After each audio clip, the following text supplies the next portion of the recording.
Jadi dengan memahami konsep ikigai ini, kita akan mengamati anak kita. Iya. Mana yang dia sukai, iya, betul. mana yang dia mudah mengerjakan, ya toh? Terus mana yang sekarang dibutuhkan dunia dan mana yang sekarang bayarannya mahal. Iya, dan betul, ya? Ini jadi itu anak itu kita persiapkan. Betul, dan ini jadi panduan kita untuk kita membuat pendidikan di dalam rumah kita.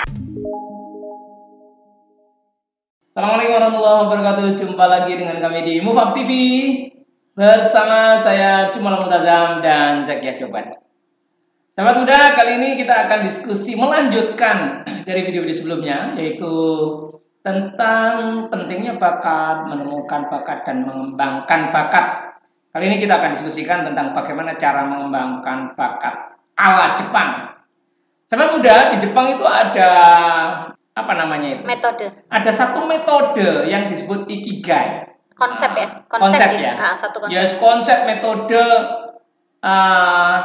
ala Jepang ya, yang disebut ikigai, dan ini kalau disambungkan dengan konsep pengembangan bakat ini luar biasa. Nah, apa sih itu? Kita tanyakan langsung aja kepada Bu Zakia ya, karena Bu Zakia yang akan menjelaskan. Apa ikigai itu apa? Nah, sebelum saya menjelaskan Pak, ini saya tuh dapat ilmu ini, dapat informasi atau ilmu tentang ikigai ini dari saya pernah ikut webinar dari Rumah Inspirasi.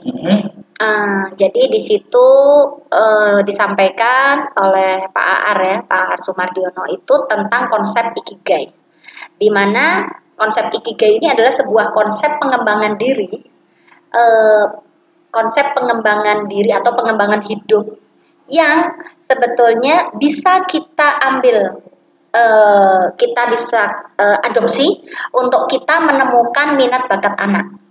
Nyambung dengan video menemukan kita. Mengembangkan. Ya, berawal dari menemukan, mengamati, terus mengembangkan, memaksimalkan, mengoptimalkan gitu kan. Nah, jadi begini sahabat muda. Di Jepang itu ada konsep ikigai ya. Nah, ada 4 aspek di dalam konsep ikigai itu. Jadi satu aspek apa yang kita cintai. Yang kedua, apa kemampuan kita. 3, apa yang dibutuhkan dunia, dan yang keempat apa yang membuat kita dibayar atau kita dihargai oleh orang lain atau oleh masyarakat. Mengapa 4 aspek ini, 4 poin ini menjadi penting? Karena ini sebagai dasar kita untuk kita bisa menjalani hidup secara bahagia. Dan 4 konsep ini dibalut atau di frame dengan spiritualitas. Jadi dengan spiritualitas, jadi 4 plus 1, satunya ini adalah mengkonsep keseluruhan spiritualitas atau faktor ketuhanan.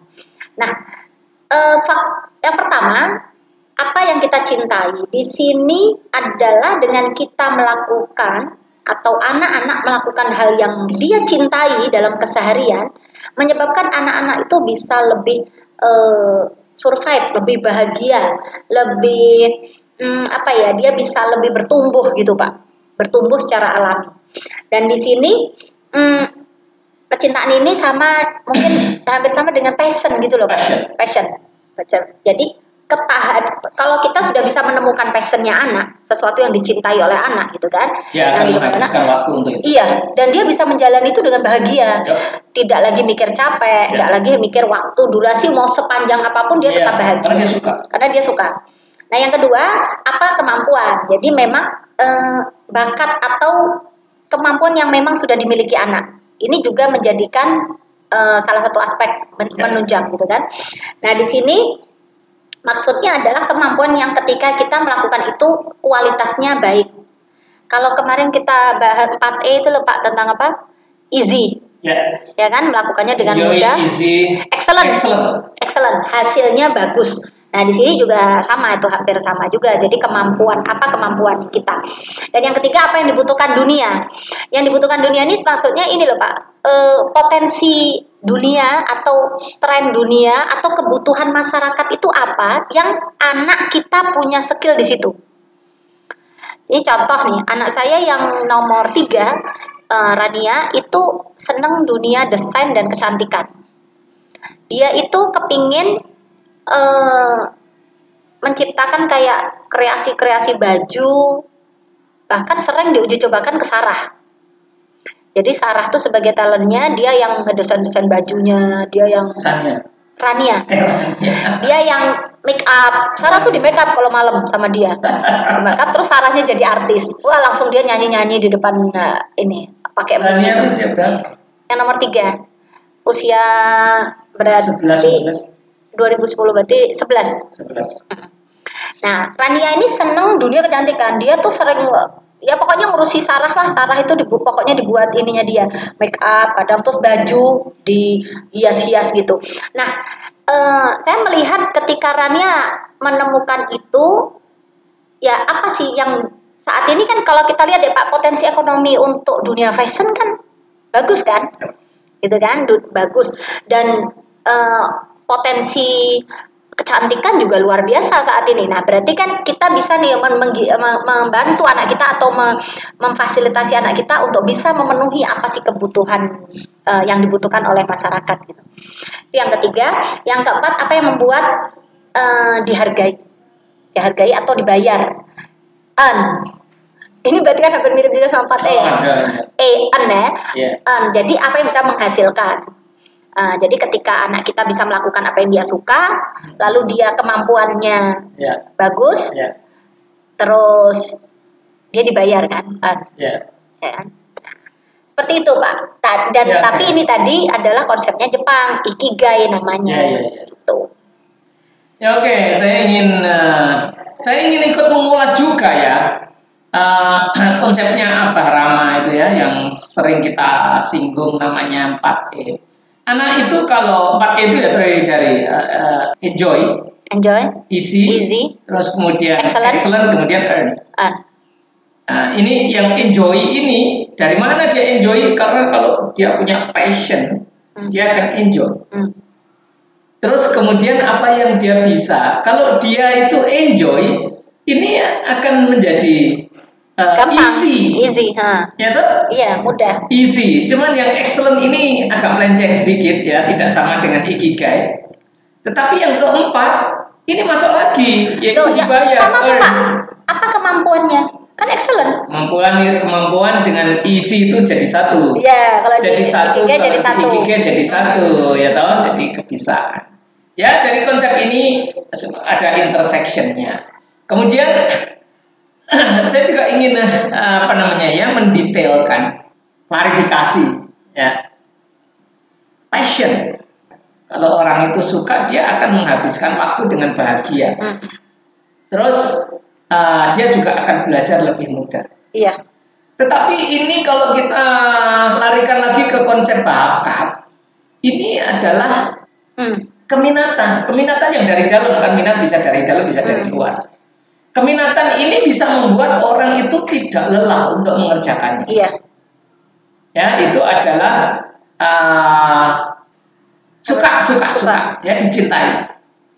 Itu minat kan? Minat kan passion. Iya, minat, passion, kesukaan yang ikigai itu ngeling ya jadi satu.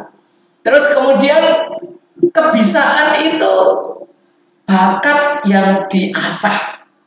Iya. Enggak bakat kok lo ya. Kalau bakat yang kan diasah. Betul. Nek nggak diasah, nggak jaminan. Mau bakat, mau nggak bakat, kalau diasah jadi. Apa yang kita sudah punya, ini bisa dijual, meskipun ini bukan sesuatu yang kita sukai. Terus kemudian kalau kita itu bakat, ini kita akan makin canggih lagi, tapi nggak bakat pun bisa. Iya. Nah, terus yang ketiga adalah dibutuhkan banyak orang. Itu tidak selalu dibayar. Ini yang mungkin perlu diketahui banyak. Yang dibayar yang poin keempat. Nah, iya, makanya yang dibayar yang memang menghasilkan. Kalau yang dibutuhkan itu Pak, jadi begini. Kalau saya melihat gini, terkadang ketika kita bisa melakukan sesuatu yang dibutuhkan orang, nggak dibayar pun kita seneng loh. Yeah. Contoh, orang itu butuh kita. Yeah. Iya tahu butuh kita. Skill kita dipakai aja kita sudah senang. Kalau poin yang keempat baru dibayar. Jadi poin ketiga tuh walaupun nggak dibayar pun. Saya kayaknya harus mengurangi poin ketiga deh. Saya nggak kalau Pak Jumalah ngurangi poin yang ketiga. Pak, jangan dikurangi poin ketiga. Dibayarnya kan sama Allah. Iya. Jangan dikurangin. Ya gitu sahabat. Jadi poin ketiga itu adalah dibutuhkan orang lain atau dibutuhkan banyak orang, tapi belum tentu dibayar. Iya betul. Iya. Nah, terus yang keempat itu adalah memang yang dibayar. On itu belum tentu dibutuhkan banyak orang. Iya. Itu namanya niche market. Niche market itu sedikit sekali. Bisa jadi walaupun orang nggak banyak butuh, tapi satu orang butuh aja kita dibayar. Satu orang atau dua orang butuh, bayarannya bisa sangat besar. Iya betul. Nah itu yang poin keempat, maka harus dibedakan. Iya. Dibutuhkan belum tentu menghasilkan uang. Betul. Tetapi yang keempat clear adalah sesuatu yang menghasilkan uang. Betul. Oleh karena itu, kalau kita itu suka, terus kita ahli, yang kedua. Ahli. Yang ketiga, dibutuhkan banyak orang. Dan yang keempat ini penting, ini namanya monetizing. Ya, nah kalau sudah dibutuhkan banyak orang, monetizing, wah meledak. Saya kira itu klarifikasi ya, saya nggak boleh.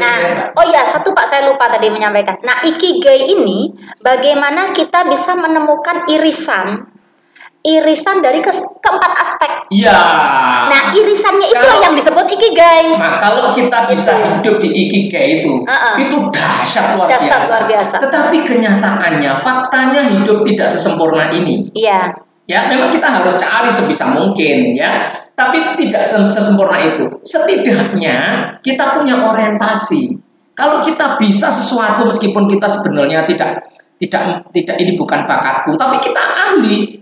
Lu kok bisa ahli? Karena diasah. Iya. Ingat pembahasan kita sebelumnya yang Tony Busang itu, enggak harus ahli, enggak harus bakat. Tapi kalau itu diasah terus kita akan menjadi ahli, apalagi kalau kita bakat. Nah, itu bisa kita monetizing. Iya, betul. Begitu ya. Jadi berarti kan hanya dua, ahli dan monetize. Iya. Poin kedua dari ikigai itu, terus kemudian poin keempat.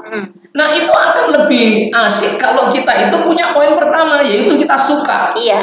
Ya. Dan bisa jadi gini, berawalnya mungkin nggak suka, tapi karena mungkin sudah dilakukan tiap hari, muncullah kesukaan itu. Atau apa upaya kita untuk memunculkan kesukaan itu? Nah, jadi harapannya di dalam kita melakukan itu irisan ikigai. Betul. Ikigai ini irisannya yang kita temukan. Iya. Nah, ini sahabat muda, ketika kita sudah tahu nih, ada sebuah ilmu ya, ada sebuah konsep dari Jepang ini, ikigai ini, bagaimana kita sebagai orang tua bisa mempersiapkan untuk anak kita.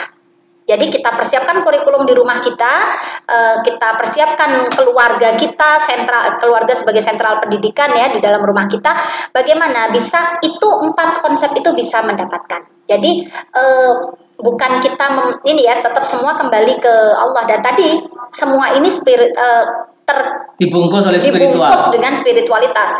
Spiritualitas ini menjadi poros utamanya gitu. Nah, ini bagaimana kita sebagai orang tua bisa mempersiapkan itu untuk anak-anak kita. Gitu, Pak. Betul. Ya, jadi dengan memahami konsep ikigai ini, kita akan mengamati anak kita. Iya. Mana yang dia sukai, mana yang dia mudah mengerjakan, ya toh? Terus mana yang sekarang dibutuhkan dunia, dan mana yang sekarang bayarannya mahal. Iya, dan ini jadi itu anak itu kita persiapkan. Betul, dan ini jadi panduan kita untuk kita membuat pendidikan di dalam rumah kita. Yes. Demikian sahabat muda, yang buka Pak Jumalah, yang nutup saya. Terus kamu lanjut. Demikian sahabat muda, video kita kali ini mudah-mudahan sedikit tapi ada manfaatnya. Amin. Dan sampai jumpa lagi di video berikutnya. Jangan lupa subscribe dan bunyikan loncengnya. Akhir kalam. Assalamualaikum warahmatullahi wabarakatuh.